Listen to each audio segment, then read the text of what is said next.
रात को फ़ोन आया मतलब 2 बजे कि सर वाटर प्रूफिंग फेल हो गई है। कि फुटिंग पे वाटर प्रूफिंग क्यों? क्योंकि वो लीकेज तो घर पे दिखेगा नहीं। तो इंडिया के किस जोन पे वेदर प्रूफ भी अटेम्प्ट करना चाहिए? Water proofing is a film basically. तो ये फिल्म जो है ये आपस में स्ट्रेच हो जाती है।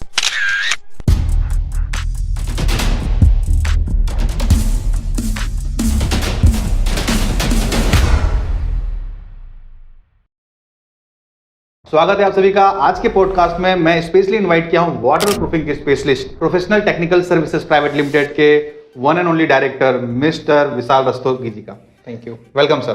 Thank you. आज हम बात करने वाले हैं वाटर प्रूफिंग के हर एक सेगमेंट के बारे में कि कहाँ लगाना चाहिए, कैसे लगाना चाहिए, कैसे आइडेंटिफाई करें मटेरियल्स को, कैसे आइडेंटिफाई करें हमारे कॉन्ट्रैक्टर्स को, और खुद एज अ इंजीनियर हम कैसे एक एक चेकलिस्ट को चेक कर सकते हैं, और साथ ही साथ और भी बहुत सारे पहलू जो कि वाटर प्रूफिंग से रिलेटेड रहेगा। रस्तोगी सर, सबसे पहला सवाल हमारे व्यूअर्स का यही होता है कि किन किन जगहों पे, चाहे जो बिल्डिंग हो, कमर्शियल प्रोजेक्ट हो, रेसिडेंशियल प्रोजेक्ट हो, ऐसा कौन कौन सा जोन है जहाँ पे हमको वाटर प्रूफिंग करना चाहिए? देखिए, जब आप बिल्डिंग स्टार्ट करते हैं तो सबसे पहले जो सबसे उसकी नींव होती है वहीं से ही वाटर प्रूफिंग का काम स्टार्ट हो जाता है जी। बहुत से लोग ऐसा सोचते हैं कि हम शायद बिल्डिंग का स्ट्रक्चर बना लेंगे, उसके बाद किसी वाटर प्रूफर को हम इनवाइट करेंगे या बुलाएंगे, किसी एक्सपर्ट को बुलाएंगे, तो यहाँ पर वो बहुत बड़ी मिस्टेक करते हैं। फर्स्ट स्टेज है फुटिंग पे ही। फुटिंग पे ही आपका वाटर प्रूफिंग स्टार्ट हो जाता है। Yes sir. इसमें एक जो लोगों का सवाल है, मेरे सवाल वही होंगे सर जो हमारे कॉमन ऑडियंस का सवाल है कि फुटिंग पे वाटर प्रूफिंग क्यों? क्योंकि वो लीकेज तो घर पे दिखेगा नहीं, तो फिर वहां पे हमको वाटर प्रूफिंग क्यों करना चाहिए? देखिए, किसी चीज़ पेड़ की जो जड़ होती है जी। अगर जड़ ही मजबूत नहीं होगी, ठीक है, और जड़ कल को खोखली हो जाएगी या उसके अंदर, क्योंकि सबसे ज़्यादा सरिया आपका फुटिंग के अंदर होता है और सबसे ज़्यादा बिल्डिंग के अंदर जो स्ट्रेस है वो आपकी फुटिंग ही लेती है। तो मैं अपने व्यूवर्स को बताना चाहूंगा कि वाटर प्रूफिंग का ये बिल्कुल भी मतलब नहीं है कि आपको सिर्फ वॉल के डैम्पनेस या सीलिंग के सीपेज को रोकना है। वाटर प्रूफिंग का सबसे प्राइमरी उद्देश्य यह है कि आपके रेनफोर्समेंट को भी सेव रखना है एनवायरनमेंट से। राइट। तो सर उसके बाद और स्टेजेस क्या क्या है हमारे वाटर प्रूफिंग के? तो जब तो हम जैसे बेसमेंट के अंदर, अगर जैसे बहुत सी जगह पे बेसमेंट्स रहता है, तो बेसमेंट के अंदर सारा कुछ करने से पहले उसके अंदर पूरा जो बिल्डिंग के अंदर बॉक्सिंग होती है, बॉक्स करके उसको पूरा वाटरप्रूफ किया जाता है, जिससे कि आपका जो चारों तरफ से जैसे पानी है वो आपका बिल्डिंग के अंदर ना आए। जी, ग्राउंड है तो पानी तो रहेगा ही। राइट। तो बहुत सारी जगह तो आपका ग्राउंड लेवल है, वहाँ पर पानी आपका नीचे होता है। तो कई लोगों को ये मतलब भ्रम होता है कि भाई अगर हमारा तो पानी बहुत नीचे है, हमारे को वाटर प्रूफिंग की ज़रूरत नहीं है, लेकिन वो भूल जाते हैं कि आपके बिल्डिंग के साथ में कोई नाला भी निकल सकता है कल को, वहाँ पर बिल्डिंग के बाहर कोई जल भराव भी हो सकता है। 4 महीने तो पानी ही गिरेगी। एग्जैक्टली। 4 महीना बारिश ही रहेगा। बिल्कुल। तो जहाँ पर भी आपकी बिल्डिंग से पानी लगने का वहाँ पर जरिया बना, तो वहाँ पर आपकी बेसमेंट जो है वहाँ पर लीकेज के चांसेस बढ़ जाते हैं। जी। और मैंने देखा सर दिल्ली में बहुत ज़्यादा प्रैक्टिस है बेसमेंट बनाने का। यस। मैं भिलाई से हूँ, तो भिलाई में बेसमेंट मतलब जब कमर्शियल प्रोजेक्ट होता है, पार्किंग का उसको इशू है, तभी वो बेसमेंट बना रहा है। लेकिन यहाँ मैंने देखा वो एकदम स्टैंडर्ड पैटर्न है, हर घर में एक बेसमेंट सबके साथ वो डेवलप कर रहे हैं। हाँ, क्योंकि यहाँ पर लोग ज़्यादा हैं सर और जगह कम है और फ्लोर भी कम ही पहुंचा सकते हैं एयरपोर्ट एरिया होने के चक्कर में। तो अभी हम ज़मीन पूरा मतलब कब्जा कर रहे हैं, अगर गवर्नमेंट ने इजाज़त दी तो हम आसमान भी कब्जा कर रहे हैं। तो इस पूरे प्रोसेस में हमको मटेरियल सेलेक्ट करना है। जैसे बेसमेंट के और ऊपर आते हैं अपन बिल्डिंग पे, और कौन कौन सी जगह होते हैं जहाँ हमको वाटर प्रूफिंग करना चाहिए? जब आप बेसमेंट से ऊपर आ जाते हैं तो एक तो आपका बेसमेंट हो गया, उसकी रिटेनिंग वॉल्स होगी, ठीक है, और उसके बाद जब हम बेसमेंट को कवर करते हैं तो कवर करने के बाद जो पार्किंग एरिया बनेगा या आउटसाइड का जो एरिया बनेगा, जिसको हम पोडियम एरिया भी कहते हैं बिल्डिंग्स के अंदर, तो उस एरिया को भी वाटरप्रूफ करना बहुत ज़रूरी होता है। उस ग्राउंड से पानी ना आए। हाँ, ताकि ऊपर से, क्योंकि बारिश आई तो वहाँ पर पानी आ सकता है, क्योंकि पानी वो ओपन में रहता है, पोडियम एरिया जनरली ओपन रहता है।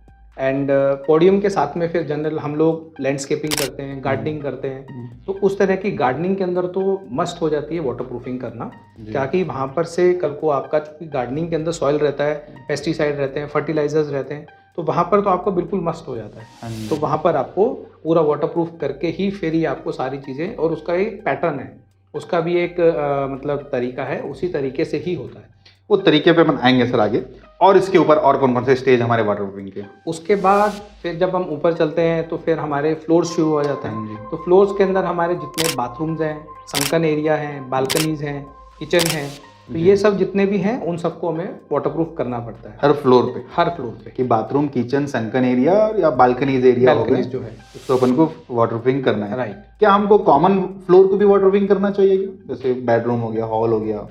जनरल प्रैक्टिस में इसको हम मतलब नहीं करते हैं, क्योंकि जो वहाँ पर पानी का काम नहीं होता है क्योंकि वहाँ पर बहुत ज़्यादा हम लोग पानी उसके अंदर यूज पोछा लगना है, पोछा लगना है, सब लगना है, गिरना नहीं है पानी, तो इसलिए हम लोग वहाँ पर इसको प्रेफर नहीं करते हैं। जहाँ पर आपका बहुत ज़्यादा पानी का यूसेज होता है वहाँ पर ही वाटरप्रूफिंग को हम लोग प्रेफर करते हैं। और उसके ऊपर से मतलब ये फ्लोर्स में हो गया, अब टेरेस पे पहुँचते हैं, अब हर फ्लोर में सेम होगा वाटरप्रूफिंग का। टेरेस के लिए क्या टेरेस में हमको वाटरप्रूफिंग करना चाहिए फर्स्ट स्टेज? टेरेस तो आपका मस्ट है, क्योंकि आपका टॉप आ गया, अब टॉप के ऊपर तो आपका बिल्कुल खुला है, वहाँ तो आपका धूप, सर्दी, गर्मी, बारिश, पानी सब कुछ पड़ेगा जी। तो वहाँ पर तो हमें बहुत ही बेहतर तरीके से एक अच्छा मतलब प्रोडक्ट ध्यान में रखते हुए, मतलब पूरी कंडीशन को ध्यान में रखते हुए हम लोग वहाँ पर प्रोडक्ट सिलेक्ट करके और वहाँ पर वाटरप्रूफिंग करना चाहिए। सर इसमें एक ऑडियंस का बहुत पहले मैंने एक पोल चलाया था, उसमें एक सवाल था कि वाटरप्रूफिंग की जरूरत क्यों पड़ रही है हमें? कंक्रीट तो अपने आप में एक वाटरप्रूफ मटेरियल है, कंक्रीट का आविष्कार बनाई इसलिए गया कि उसमें वो एयर टाइट होता है, हनीकॉम्ब एरिया नहीं होता, तो वहाँ से लीकेज नहीं होगा। तो क्या हम वाटरप्रूफिंग को एज अ एक्स्ट्रा आइटम बना के मार्केट में सर्व कर लेंगे? मतलब एक एग्जांपल मैं कनेक्ट करता हूँ इससे कि एक बहुत अच्छा एडवर्टीजमेंट है कि दूध की शक्ति बढ़ाना है तो आपको इसमें बॉर्नवीटा मिलाना पड़ेगा, लेकिन बॉर्नवीटा मिलाने के बगैर भी दूध अपने आप में सक्षम है प्रोटीन देने के लिए। तो क्या हम वाटरप्रूफिंग को एज अ बॉर्नवीटा ट्रीट कर रहे हैं या कंपल्सरी नेसेसरी है उस कंक्रीट के लिए वाटरप्रूफिंग करना टेरेस कंडीशन में? देखिए टेरेस कंडीशन में क्या होता है कि वाटरप्रूफिंग, लेट अस सपोज आपने बहुत अच्छी कंक्रीट डाल दी जी, ठीक है, लेकिन उसके साथ बहुत सारे फैक्टर्स जुड़े हुए हैं। पहला फैक्टर, जब आप कंक्रीट डाल रहे हैं एक छोटे एरिया में आप कंक्रीट एक बार में डाल सकते हैं, ठीक है, लेकिन जहाँ पर आपकी छत बड़ी होगी वहाँ पर आप एक बार में कंक्रीट नहीं डाल सकते, जॉइंट आएगा। तो जैसे ही आपका जॉइंट आएगा वो एक प्राइमरी एरिया बन गया वाटर के लीकेज, सीपेज का।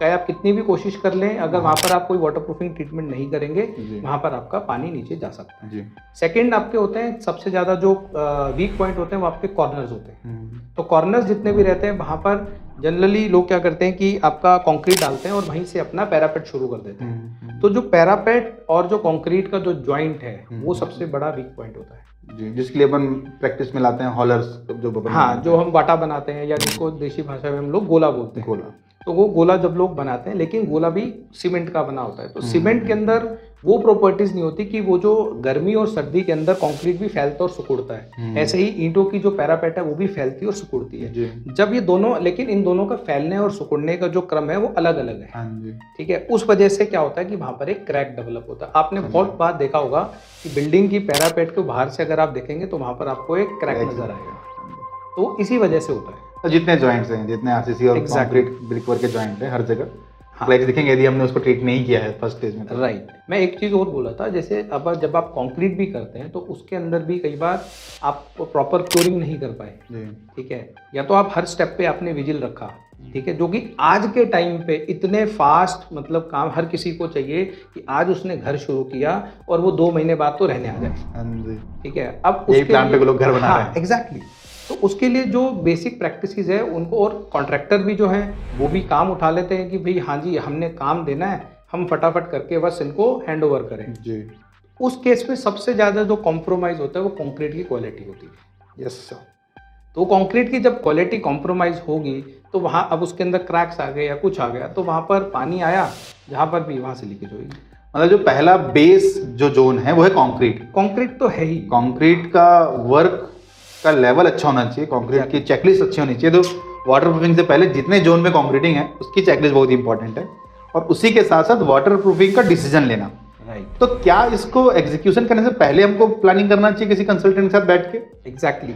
जनरली लोग ये गलती करते हैं कि वो अपने प्लानर जो है या अपने आर्किटेक्ट है उसी से ही आप वो मतलब ट्राई करते हैं कि भाई आप हमें सजेस्ट कर दो कोई वाटरप्रूफिंग, जबकि एक आर्किटेक्ट जो है ना वो अपने फील्ड में माहिर है जी। वाटरप्रूफिंग एक टोटली डिफरेंट टेक्निकल सब्जेक्ट है, इसके अलग एक्सपर्ट है। जो अवेयरनेस है ये बहुत कम है मार्केट के अंदर।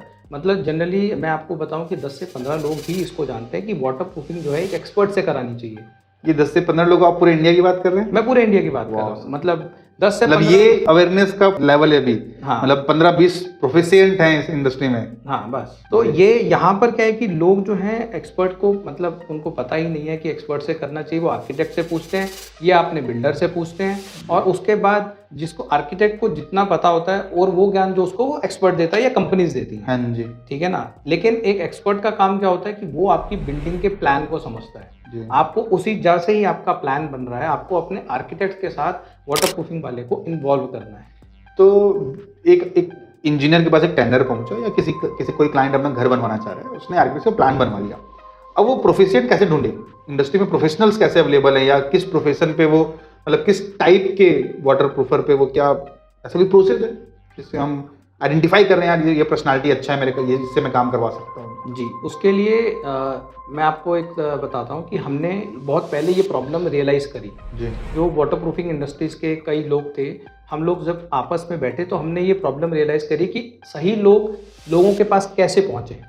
उसके लिए हमने फिर मिल करके वाटर प्रूफर एसोसिएशन ऑफ इंडिया का गठन किया। वाटर प्रूफर एसोसिएशन ऑफ इंडिया, हाँ, ये गवर्नमेंट रिकॉग्नाइज्ड बॉडी है और ये सोसाइटी ऑफ इंडिया से रजिस्टर्ड है। तो यहाँ पर ये मतलब ये जो रजिस्टर्ड सोसाइटी है, इसके अंदर आप ऑल ओवर इंडिया हमारे पास वाटर प्रूफर्स हम लोगों से जुड़े हुए हैं, और वो सारे हम लोग ड्यू डिलीजेंस करके लेते हैं कि जो वाटर प्रूफर हमारे एसोसिएशन के अंदर आ रहे हैं वो एक ट्रस्टवर्दी और एक एक्सपीरियंस मतलब। ड्यू डिलीजेंस को मैं थोड़ा एक्सप्लेन कर दूं। ड्यू डिलीजेंस का मतलब किसी को भी सेलेक्ट करने से पहले उसके वर्क को, उसकी प्रोफाइल को, उसके पास्ट एक्सपीरियंस को चेक करके सेलेक्ट किया जा रहा है उस एसोसिएशन का मेंबर होने के। राइट, बिल्कुल जी। तो क्या ये ऑनलाइन अवेलेबल है डेटा? जैसे कि मेरे को जयपुर में चाहिए वाटर प्रूफर, तो मैं वाटर प्रूफर एसोसिएशन से ये डेटा मैं आप बिल्कुल ले सकते हैं। वाटर प्रूफर एसोसिएशन इंडिया की साइट पे जितने भी वाटर प्रूफर्स हैं उनका डेटा अवेलेबल है, एरिया वाइज भी अवेलेबल है। और अगर किसी को मतलब डेटा जो है पर्टिकुलर चाहिए तो वाटर प्रूफर एसोसिएशन के अंदर एक हेल्पलाइन नंबर है, उसके ऊपर अपनी इंक्वायरी भी डाल सकते हैं। Great sir. तो क्या मैं ये वेबसाइट और कॉन्टैक्ट नंबर अपने डिस्क्रिप्शन में रख दूंगा जिससे कि लोगों को आसानी हो जाएगा बिल्कुल वहाँ तक पहुँचने के लिए? सर मेरा एक और सवाल इस पे कि बहुत सारी कंपनियां हैं, हमने जगह फाइनल कर ली कहाँ वाटर प्रूफिंग करना है, हमने कंसल्टेंट से भी बात कर लिया, अब कैसे आइडेंटिफाई करें कि कौन सा मटेरियल हमको सेलेक्ट करना है? बहुत सारी टाइप की ब्रांड है, जो ज़्यादा मार्केट करता है ट्रस्ट ज़्यादा हो जाता है हमको। राइट। तो हम कैसे आइडेंटिफाई करें कि हमको कौन सा मटेरियल चूज करना चाहिए? देखिए, जनरल पब्लिक के लिए ये आइडेंटिफाई करना बड़ा मुश्किल है जी। ठीक है, और इसके लिए इसीलिए मैंने आपको बोला एक वाटर प्रूफिंग एक्सपर्ट की। वाटर प्रूफिंग एक्सपर्ट जो है वो आपको एक अनबायस्ड मतलब कि बिना किसी कंपनी के मतलब जोर में आए वो आपको वो प्रोडक्ट बताएगा जिसके ऊपर उसका ट्रस्ट है, जिसको वो पिछले बहुत सारे सालों से यूज़ कर रहा है और उस कंडीशन में वो प्रोडक्ट परफॉर्म कर रहा है। जी।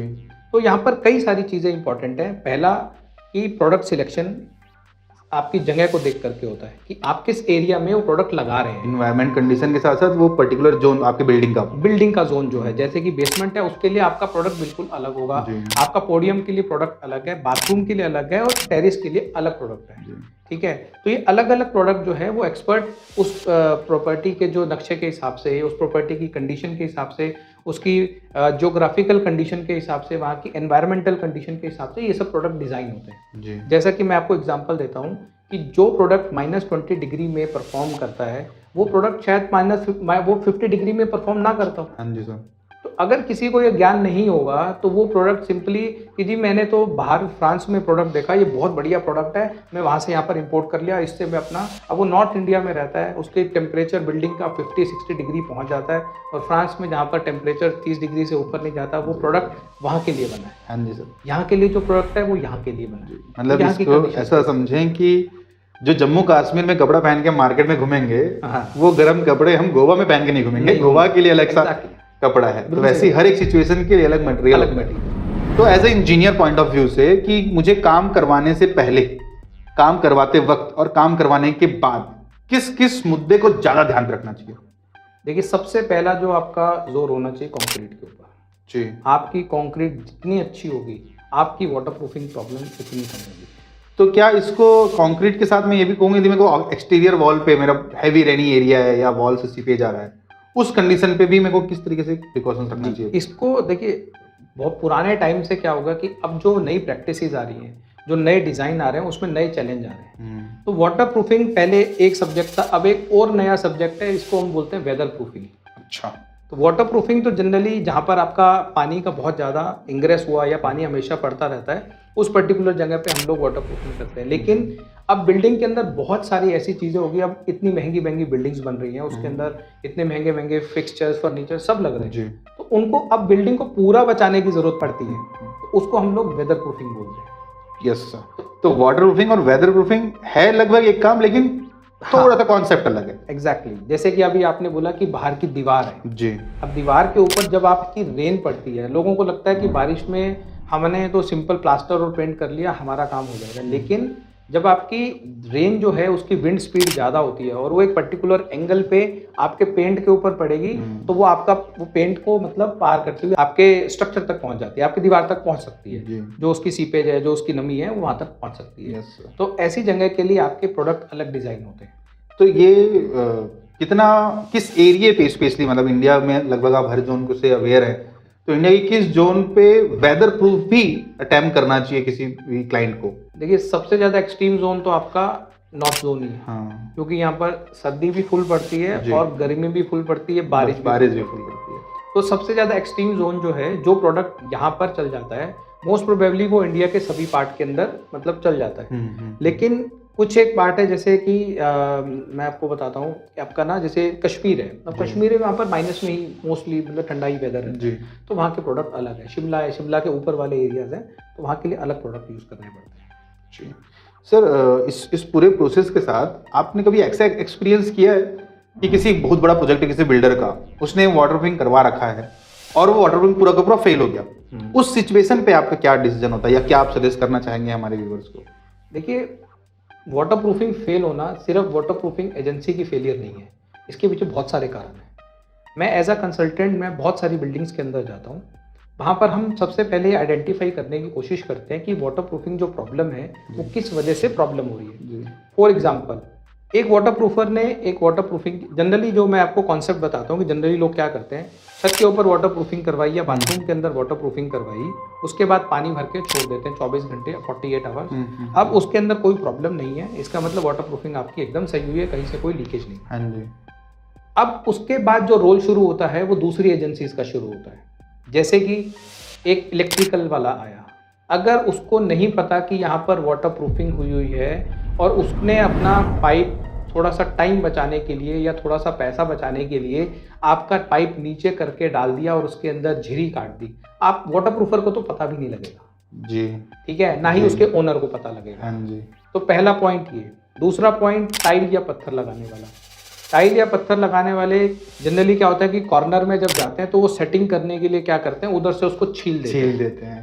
हाँ जी। अब उनको नहीं पता कि वहाँ पर वाटर प्रूफिंग हुई है जी, तो वो दूसरा कारण है। तो इसलिए ये कारण जानना बहुत ज़रूरी है कि वाटर प्रूफिंग फेलियर के पीछे खाली वाटर प्रूफिंग की फेल होने, उसके पीछे बहुत सारी एजेंसीज हो सकती हैं, क्योंकि वाटर प्रूफिंग के बाद ही आपकी सारी एजेंसीज आ रही है। प्लम्बर भी आपका उसके बाद आ रहा है, आपका इलेक्ट्रिशियन भी उसके बाद आ रहा है, आपका वैसन भी, टाइल फिक्सिंग करने वाला भी उसके बाद आ रहा है। एंड एक केस में मैं आपको एग्जांपल के साथ बताता हूँ, ये खुद लाइव मेरी साइट का ही केस है जी।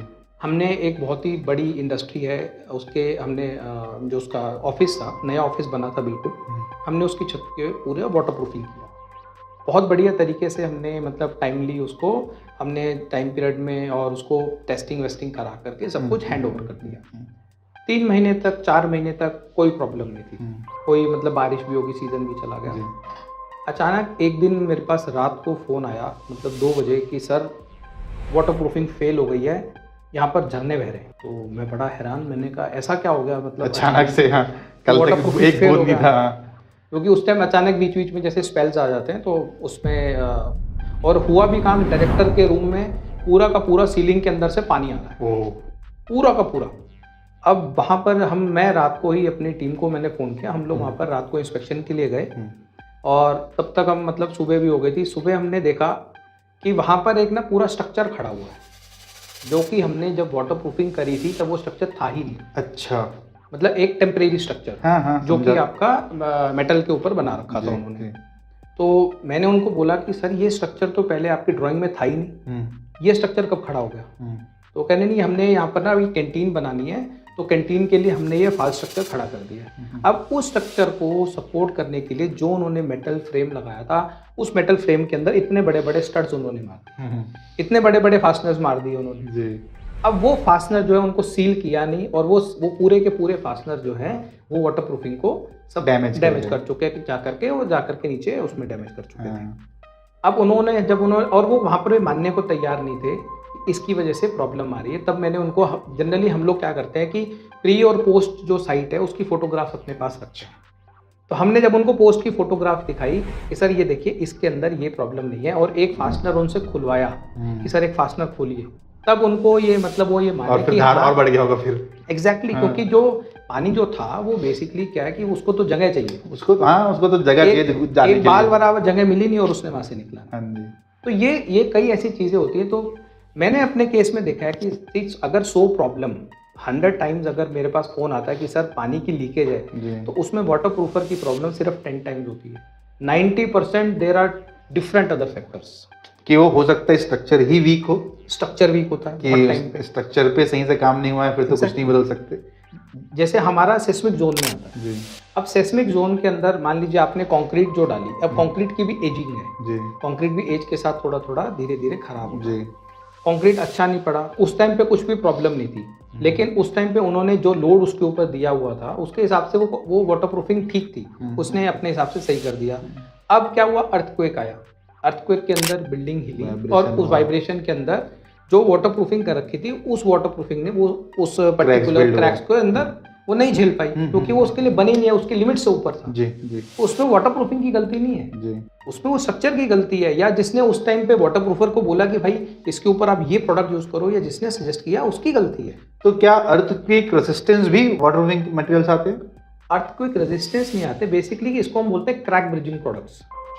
तो क्रैक ब्रिजिंग क्या होता है कि जैसे कंक्रीट के अंदर अगर आपका जैसे अलग अलग क्रैक ब्रिजिंग के लिए प्रोडक्ट्स आते हैं, जैसे आपका 1 mm का क्रैक आ गया तो उसके अंदर ये प्रोडक्ट काम करेगा, मतलब वो ऑटोमेटिक फिल कर देगा उस फिल नहीं करता, जो फिल्म बनती है, waterproofing is a film basically. तो ये फिल्म जो है ये आपस में स्ट्रेच हो जाती है, फटती नहीं है। 1 mm तक वो स्ट्रेच हो सकता है, 1 mm तक 2 mm तक, तो उसी क्वालिटी के ऊपर जैसे कि आप कौन सा प्रोडक्ट यूज कर रहे हो। मतलब सेस्मिक जोन पे स्पेशली ध्यान रखने वाली बात है कि आप मटेरियल के साथ साथ उसके फ्यूचर में होने वाले इम्पैक्ट जो कि नेचर के द्वारा हो सकते हैं, उस स्ट्रक्चर के द्वारा हो सकते हैं, वो भी बहुत ध्यान में रखना है, ध्यान पे रखना है।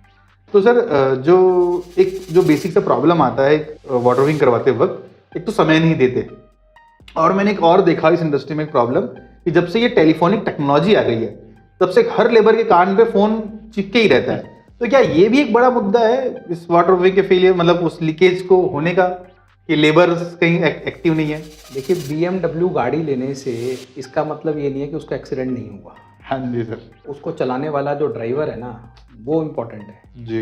अगर वो ड्राइवर को BMW नहीं चलानी आती तो वो BMW चाहे वो कितने लाखों की है करोड़ों की है, वो उसको कहीं ना कहीं नुकसान कर देगा। ऐसे ही वाटरप्रूफिंग के जो प्रोडक्ट्स हैं तो over a period of time बहुत अच्छे डेवलप हो गए हैं इंडस्ट्रीज़ के अंदर। आज के टाइम पे मेड इन इंडिया के अंदर ऐसे प्रोडक्ट्स बन रहे हैं जो कि आउट ऑफ इंडिया एक्सपोर्ट हो रहे हैं। अच्छा, मतलब बढ़िया क्वालिटी में लोग इतनी अच्छी क्वालिटी के प्रोडक्ट्स बना रहे हैं इंडिया के अंदर कि वो बाहर एक्सपोर्ट हो रहे हैं। लेकिन जो भी प्रोडक्ट है, जो भी प्रोडक्ट लगना है, अगर वो जो लगाने वाला जो एजेंसी है, लगाने वाला जो आदमी है, अगर वो सही नहीं है, पहला आपका प्रोडक्ट सिलेक्शन सही होना चाहिए, दूसरा आपका एजेंसी सिलेक्शन सही होना चाहिए। Yes sir. तो एजेंसी अगर सही होगी तो आपके फेलियर के चांसेस ऑलमोस्ट नेग्लिजिबल है, और अगर आपकी एजेंसी सही नहीं होगी, प्रोडक्ट फिर भी आप थोड़ा बहुत ऊपर नीचे हो गया, एजेंसी सही है आपकी, तो वो अपने एक्सपीरियंस के हिसाब से आपको एक बढ़िया सा सोल्यूशन प्रोवाइड कर दे। सर कुछ व्यूअर्स इस वाटरप्रूफिंग इंडस्ट्री में एज अपना करियर बिल्ड करना चाहते हैं, तो उनके लिए आपका क्या सजेशन है कि इस इंडस्ट्री में कैसे इंटर करें और कैसे इसमें ग्रो करें? देखिए मैं उनको बोलूँगा कि वाटरप्रूफर एसोसिएशन ऑफ इंडिया को ज्वाइन करें जी। ठीक तो क्या उस जो वेब लिंक है उसमें अवेलेबल है वो ज्वाइन करने का ऑप्शन? हमारे जो प्रोग्राम है अभी आने वाले टाइम में हम लेवल 1 से लेकर के लेवल 5 तक वाटरप्रूफिंग के अंदर हम अलग अलग कोर्सेज करा रहे हैं, जिसके अंदर हम लोग डेवलप कर रहे हैं, जिससे कि जो एग्जिस्टिंग जो वाटरप्रूफर है वो भी अपनी नॉलेज बढ़ा सके, और जो एक नया वाटरप्रूफर है जो इस फील्ड में आने की कोशिश कर रहा है या इस फील्ड में आने का इसका इंटरेस्ट है, वो भी उससे बहुत बेनिफिट उठा सकता है। तो ये ट्रेनिंग कैसा होता है सर? लेवल 1 से लेवल 5 की ट्रेनिंग किस टाइप से होती है? ये लेवल 1 से लेवल 5 की जो ट्रेनिंग है, इसमें इंडस्ट्री के जो मतलब बहुत ही एक्सपीरियंस लोग हैं, हमने उनको इन्वॉल्व कर रहे हैं जी। जो प्रोफेसर्स हैं बड़ी बड़ी यूनिवर्सिटीज़ के अंदर, जो केमिस्ट्री की जो केमिकल की केमिस्ट्री जानते हैं, इसके साथ साथ जो प्रैक्टिकली एक्चुअली में साइट के ऊपर जो काम करते हैं, एक्सपर्ट्स हैं, जिनके पास एक्सपीरियंस है कि साइट्स के अंदर कैसी प्रॉब्लम्स आ रही हैं, तो उन लोगों को हमने इन्वॉल्व किया है एज अ ट्रेनर। क्योंकि अगर आप देखेंगे ना, जब जनरली आप भी सिविल से निकले हुए हैं, तो सिविल से जब निकलते हैं उसके बाद जब साइट पे पहुंचते हैं तो एक दो टोटली डिफरेंट दुनिया है। Yes sir. जो चीज़ आप साइट पे सीखते हैं वो चीज़ आप कॉलेज में सीख के नहीं निकलते। ऐसे ही वाटर प्रूफिंग के अंदर भी अगर एज अ सब्जेक्ट भी एक दो कॉलेजेस ने इसको अडॉप्ट किया है अभी, तो वहाँ पर भी जो सीख के निकल रहा है उसको एक्सपीरियंस चाहिए जी। जब तक वो हैंड ऑन एक्सपीरियंस नहीं होगा तब तक इसके अंदर जो प्रैक्टिकल प्रॉब्लम्स आती हैं वो उसको फेस नहीं, उसको पता ही नहीं चल पाएंगे। तो इस एक्सपीरियंस के लिए जो न्यू एंटरप्रेन्योर्स हैं उनको तो एक्सपीरियंस चाहिए, उनको सीख तो लेंगे, तो क्या एक्सपीरियंस के लिए आपके ये वाटर प्रूफिंग एसोसिएशन को सपोर्ट कर रहे हैं? एग्जैक्टली, वाटर प्रूफर एसोसिएशन के अंदर वो कोलैबोरेशन कर सकते हैं अपनी जी। अलग अलग जो इंडस्ट्री एक्सपर्ट्स हैं उनके साथ कोलैबोरेशन कर सकते हैं।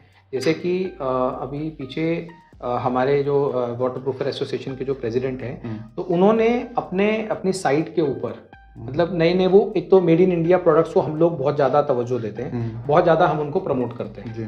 जो भी मेड इन इंडिया प्रोडक्ट है हम उसको ज़्यादा से ज़्यादा देश का सबसे प्रथम है, राइट। और साथ के साथ में हम लोग ऐसे मतलब ऐसा नहीं कि आप मेरे कॉम्पिटिटर हैं, हम एज अ एसोसिएट हमको अपनी साइट पे बुलाते हैं। मान लीजिए मैं किसी चीज़ में एक्सपर्ट हूँ तो मैं अपनी साइट पे बुला रहा हूँ, अगर कोई किसी चीज़ में एक्सपर्ट है तो उसकी साइट पे बुला रहा है जी। तो इससे क्या होता है कि और मतलब एक दूसरे के एक्सपीरियंस हम लोग शेयर करते हैं और एक दूसरे, और हमारा जो एंड मोटो है, जो हमारा एंड रिजल्ट है कि क्लाइंट के हम जो बिल्डिंग्स हैं उनको हम लीक प्रूफ और सीपेज प्रूफ बनाना चाहते हैं, वो विजन जो है वो हमारा पूरा होता है। Great sir, great. तो इस पूरे एसोसिएशन पे और वाटर प्रूफिंग मुद्दे पे अभी आप ये जो ट्रेनिंग प्रोवाइड करते हैं वो लोकेशन कहाँ कहाँ का होता है? देखिए हम अलग अलग जगह पे लोकेशन प्रोवाइड कर रहे हैं। जैसे कि अभी पीछे जो हमारी 2 ट्रेनिंग्स हुई हैं, वो जो 2 ट्रेनिंग्स हैं, एक गुड़गांव में हुई थी, नहीं 2 नहीं 3 ट्रेनिंग हो चुकी हैं अभी तक, एक मुंबई में हुई थी और एक आपका बैंगलोर में हुई थी। तो क्या इसको जो लोग इनरोल होंगे तो उनको कुछ फीस पे करना होता है? जी, इसकी हमने बहुत ही नॉमिनल फीस रखी है जिससे कि जो हमारे होटल के जो एक्सपेंसेस हैं तो वो हमारे रिकवर हो जाए, और हम इसके अंदर कहीं भी मतलब एसोसिएशन के अंदर कि हम इसको एज अ मतलब पैसा बनाने के लिए नहीं कर रहे हैं, इसको नॉलेज इम्पार्ट करने के लिए, ताकि एसोसिएशन मेंटेन रहे।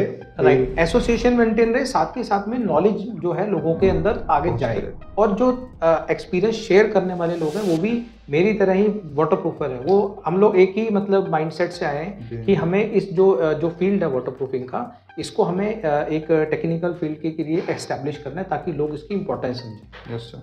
क्या ये पॉसिबल है कि ये ट्रेनिंग हम ऑनलाइन भी करवा सकते हैं, क्योंकि बहुत सारे लोग नहीं पहुंच सकते, सब अपने जीवन में बिजी हैं, तो क्या ये पॉसिबल है इसको ऑनलाइन प्रोवाइड करवा पाना? बिल्कुल ऑनलाइन प्रोवाइड करवा सकते हैं। जो हमारे जो ट्रेनिंग मॉड्यूल्स हैं उनको हम रिकॉर्ड कर सकते हैं, और जो हमारी साइट्स होती हैं उसके अंदर हम आपको बुला सकते हैं कि आप साइट पे आइए, जो वहाँ पर थ्योरेटिकल बताया वो हम साइट पे आपको ऑन साइट प्रैक्टिकल कर सकते हैं। और एसोसिएशन से जुड़ने के बाद ये और अच्छा हो जाएगा कि ऑल ओवर इंडिया के वाटर प्रूफर मिल सकते हैं, और नया एक्सपीरियंस तो हर जगह है, हर साइट एक डिफरेंट, हर साइट एक नया लैंग्वेज है। तो इस मुद्दे पे सर, इंजीनियर और क्लाइंट की जो क्लाइंट है उसको कितना बजट अपने ओवरऑल कॉस्ट का एक कुछ इसका कैलकुलेशन है कि कितना बजट हमको स्पेशली प्लान करना चाहिए? एक्चुअली जब हम होम लोन का प्लान करते हैं तो ना ये बजट नहीं आता वाटर प्रूफिंग का, और जब हम आर्किटेक्ट के साथ बैठते हैं एक बजट बनाते हैं, उसने बोल दिया कि भाई 60 लाख रुपए में आपका बिल्डिंग बन जाएगा, G+1 यदि हम बना रहे हैं, तो 60 लाख रुपए में वो वाटर प्रूफिंग का बजट ही नहीं है। तो क्या ये कितना हमको बजट लेके चलना चाहिए? बहुत ही नेग्लिजिबल बजट है सर। मतलब वाटर प्रूफिंग अगर आप, मैं कहता हूँ पत्थर में 2 रुपए कम का पत्थर इस्तेमाल कर लो चलेगा, उतने में वाटर प्रूफिंग काम हो जाएगा, वाटर प्रूफिंग आपकी हो जाएगी। Great sir. तो जहाँ पर आपकी बेसमेंट्स होती है वहाँ पर थोड़ा सा बजट ज़्यादा चला जाता है, लेकिन जहाँ बेसमेंट्स नहीं होती वहाँ वाटर प्रूफिंग मैक्सिमम 2 या 3% बिल्डिंग है, उससे ज़्यादा नहीं। आप कहाँ कहाँ भी अपना सर्विस प्रोवाइड कर रहे हैं? मैं ऑल ओवर इंडिया, हमारे ऑडियंस यदि आपसे कनेक्ट होना चाहें तो वो किस तरीके से हो सकता है? मैं ऑल ओवर इंडिया ही अपनी सर्विस प्रोवाइड कर रहा हूँ, बट जनरली ज़्यादातर जो काम है वो हम लोग दिल्ली NCR और विद इन 300 किलोमीटर्स करते हैं। इसके अलावा हम लोग ज़्यादातर इंस्टीट्यूशंस का काम करते हैं, या ज़्यादातर आपका बड़ी बड़ी बिल्डिंग्स है जहाँ पर मतलब रेमेडियल वाटरप्रूफिंग्स की हम लोग ज़्यादा काम करते हैं कि मतलब पुरानी बिल्डिंग है उसको बिना फोड़े कैसे वाटरप्रूफिंग हम लोग कर सकते हैं। तो हम लोग उन चीज़ों पे ज़्यादा काम करते हैं जिससे कि हमारा जो लोगों का जो एक्सपेंडिचर है वो कम हो और उनको एक ऐसा प्रोडक्ट मिले जो कि सालों साल बजट में और वेल क्वालिटी में काम हो जाए। एग्जैक्टली। तो इंजीनियर्स के लिए भी इस इंडस्ट्री में आना बहुत ही इंपॉर्टेंट है भाई। जितनी सर ने जैसे कहा कि 15 से 20 ही प्रोफेशनल हैं आज पूरे इंडिया में जो इसको लीड कर रहे हैं। तो बहुत बड़ा मार्केट है लोगों के लिए, क्योंकि हर घर तक आज वाटरप्रूफिंग को पहुंचाना है। लोगों ने टीवी से तो एडवर्टाइज कर रखा है, लेकिन टीवी से एडवर्टाइज करके वो प्रोडक्ट को रियल में कहाँ यूज करना है और कैसे यूज करना है इसका अवेयरनेस बहुत जरूरी है, बहुत जरूरी। तो मैं रिक्वेस्ट करूंगा हमारे रस्तोगी जी से कि प्लीज आप ऑनलाइन बनाएं और हमारे इंजीनियर्स तक, हमारे क्लाइंट्स तक ये चीज़ों को अवेयर करते रहें कि कैसे हर एक मुद्दे पे हम इनको सिखा सकें। क्योंकि जब तक वो टीयर 2 टीयर 3 सिटी तक ये सर्विसेज नहीं पहुंचेगी तब तक वो हर घर लीकेज प्रूफ और सीपेज प्रूफ का जो आपके एसोसिएशन का सपना है उसको पूरा करने में थोड़ा समय लगेगा। तो हम हमेशा साथ रहेंगे सर आपके, और जैसा भी आपको हमारी सर्विसेज चाहिए कि हम कैसे सपोर्ट कर सकें इस एसोसिएशन को for the purpose of education. Civil Guruji education platform हम इंडस्ट्री लीडर्स को सिविल गुरुजी के बारे में मेरे ख्याल से सब लोग इंजीनियर्स बहुत अच्छे तरीके से जानते हैं। आप लोग जो एजुकेशन देने का काम कर रहे हैं, जिस तरह से मार्केट में मतलब लोगों को अवेयर कर रहे हैं, ना सिर्फ इंजीनियर्स को और बेटर इंजीनियर बना रहे हैं बल्कि लोगों को भी और अच्छा सोचने के लिए उनको एक प्लेटफॉर्म दे रहे हैं, देखने के लिए, समझने के लिए। Thank you sir. तो सिविल गुरुजी को तो मैं कहूँगा कि सब लोगों को ज़्यादा से ज़्यादा सब्सक्राइब करना चाहिए और फॉलो करना चाहिए। मतलब इससे बेटर आपको जो नॉलेजेबल चैनल है ये अभी तक मैंने इंडिया में नहीं देखा है। थैंक यू सिविल गुरुजी बहुत ही बढ़िया प्लेटफॉर्म है, आप लोग इसको सब्सक्राइब करें और हम आपकी पूरी की पूरी मतलब सेवा भी लेते रहेंगे और जहां आपको वाटरप्रूफर एसोसिएशन ऑफ इंडिया की जरूरत पड़ेगी हम लोग आपके साथ में। Thank you so much sir. Thank you so much. Thank you so much. अगले शो में हम फिर से मिलेंगे। आपको और कौन से लीडर्स, कौन से एक्सपर्ट्स को इन्वाइट करना है नीचे कमेंट बॉक्स में जरूर बताएं, और बताएं कि आपके घर में किन किन जगहों पे सीपेज लीकेज हो रहे हैं और उसके पीछे का कारण भी, अब तो भी कारण भी समझ चुके हो, तो कौन कौन से कारण हो सकते हैं, उस सीपेज का मेन मुद्दा और उसको कैसे सॉल्व करें। हमारे एक्सपर्ट्स हम बार बार सर से रिक्वेस्ट करते रहेंगे आपकी प्रॉब्लम को सॉल्व करने के लिए सजेशन देते रहेंगे। Thank you so much. पूरे जोर शोर के साथ अगले वीडियो में फिर मिलेंगे, तब तक के लिए जय हिंद, जय भारत।